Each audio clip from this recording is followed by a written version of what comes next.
when you say that with your tweet, for example, you say, so Jason Collins is a hero because he's gay, our standard for heroism has dropped. I mean, you don't think that that actually lends to this idea that perhaps some people are not as open and as accepting in this country? You know, I mean, who are you to judge and say whether or not he should be considered someone who is a hero and inspirational to other young men out there?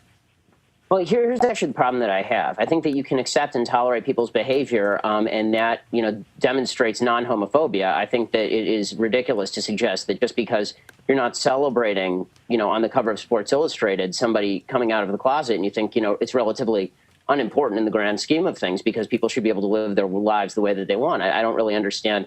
You know, there are folks who are saying that that was a homophobic tweet. I'm still confused as to how it's homophobic simply to say that you don't think it's a heroic move in today's America to come out of the closet the same way that it was maybe 20 years ago.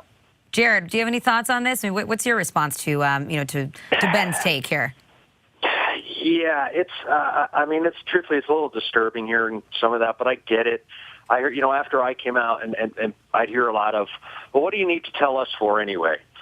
The bottom line is that there's something that straight people, I think, by and large, unless they, you know, are recognizing this or have been told or educated on it, don't quite recognize, I think, that the luxury that it is for somebody who is gay to live openly and authentically, to go through life and not be scared to go to a work social function, to go out with your friends at work, but what it means to make up some excuse to not go because you're afraid they're, you know, out at some function, ask you some questions you might not want to answer.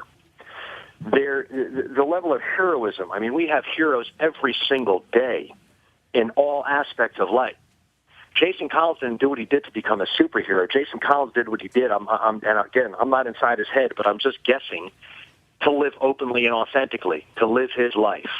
Now, it's unfortunate because don't think that the person who's coming out wants to go and share this news to the world because it's the most personal news you could share, and it's the news that you would fight and say, this is none of your business. But at some point, we live in a world, you're a public figure, you want to live your life. Well, at some point, someone says, you know what, that's enough. I'm going to live my life. You have a problem with it, that's not my problem. So I don't think, you know, and I wonder also, you know, with Ben, maybe when he sent out that tweet, and I sent tweets before that I think, well, am I really saying what I want to say, or am I kind of just going against the grain with an idea of something? And I don't necessarily, you know, I can't speak for Ben, but I don't understand where would there be any vitriol? Why is there any problem with people having, you know, say a certain day to celebrate or for this to be on the cover of Sports Illustrated? You know, you mentioned, oh, this has been going on. Well, you know what hasn't been going on? We have not had an active pro athlete in the United States, in North America, our four major pro sports, a male athlete come out. Billie Jean King, Martina Navratilova, Cheryl Swoops, Brittany Griner. There has been a different reaction. And the same way as I think back to, you know, let's say in college, we were all in college and we all went out and did some crazy things sometimes. And as somebody who was closeted at the time, I was well aware that it was okay for, say, maybe two of my girlfriends, if they wanted to go off and experiment on some different things in life. But it was never cool for two guys. It's just, there's a macho effect there. We've gone several years since then.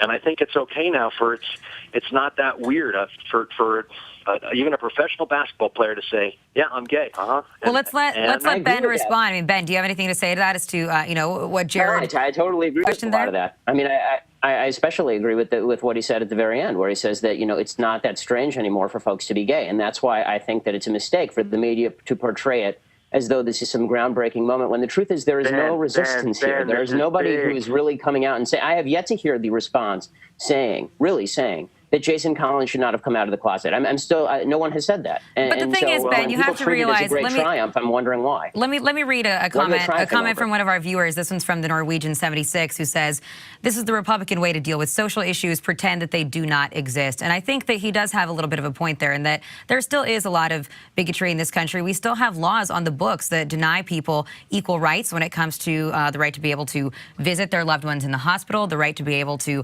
marry openly if they are in a gay relationship. And so, you know, you can't say that everything is fine and we're at a good place in the country where there still aren't, you know, inhibitions to people being able to live their lives.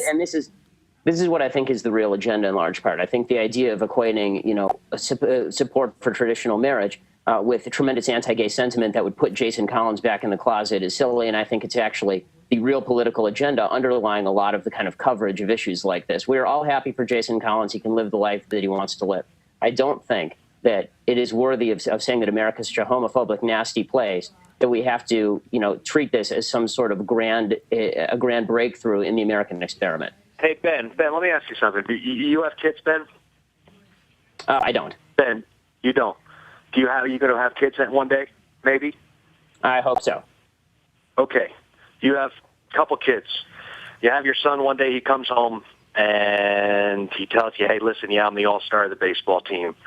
But, Dad, I need to tell you something else about me. I like boys. I'm attracted to my schoolmates or something. What do you do? Do you maybe think a little bit differently along the line? Hold on. Do you think maybe a little bit differently along the lines of and have compassion for the struggle that one has gone through to keep his mouth shut, almost for others, for the benefit of others? I just don't see how you can't see the heroism Jared, here. I have nothing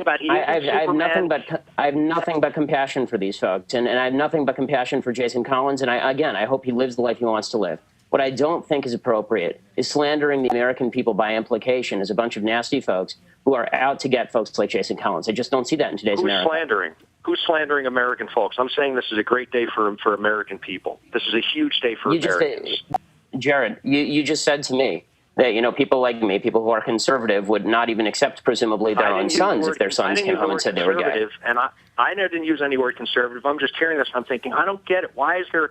Let's just say it has nothing to do with being gay. Let's just say it's the story is I like to read the New York Times, and you like to read the New York Post. You read the New York Post, I'll read the New York Times, and let's both enjoy life and move on and not have to say about I don't understand what each other does. I agree with you. And this is my problem. I think most Americans agree with both of us, and that's why I think that this is overblown. All right, let me just, we're going to have to wrap it up here in a moment. But, Ben, let me just ask you, too. So I have one tweet here that was in response to your original tweet that says, but for real, Ben Shapiro, it's a shame you couldn't have been gunned down on D-Day. No. Have you gotten a lot of responses like this? Oh, sure. I mean, tolerance, I would prefer to see it run both ways. There's no room for that. It's disgusting.